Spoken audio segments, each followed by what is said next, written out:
皇上，皇上，要生了，你们怎么还在外面？罪臣该死，罪臣怕惹娘娘烦，就出来了。朕进去看看。哎，皇上还是不要进去为好，人多了不利于生产啊。他进去多久了？约2个时辰了。这问题，朕听人说，生孩子比身上挨刀伤痛10倍，此话当真？微臣认为是20倍。太他妈疼了，还要几百回啊！哎呀，娘娘，使劲儿啊！娘娘，觉得你用力，娘娘。有什么办法可以解痛？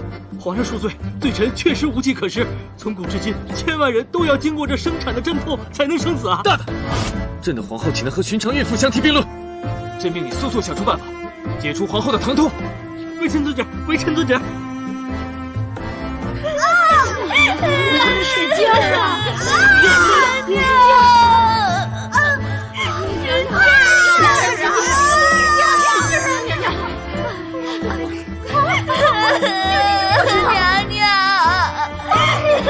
呀，不够了，娘娘，别了！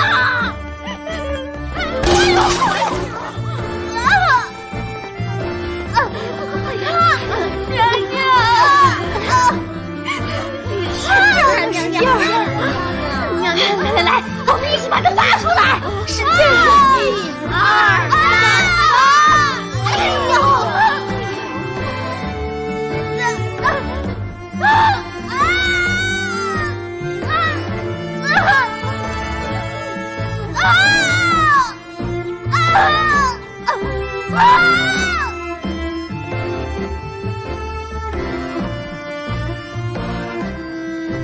你们倒是想办法呀！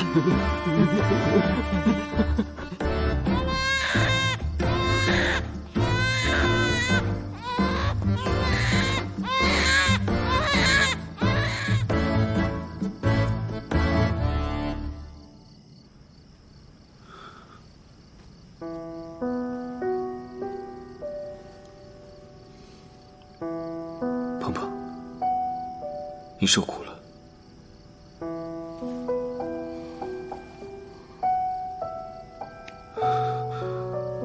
你生产的前一刻，屋子里没声了，令朕着实担心。都喊得没力气了，哪儿还喊得出声啊？生了皇子，你爱吃的那些孙，也算没白吃。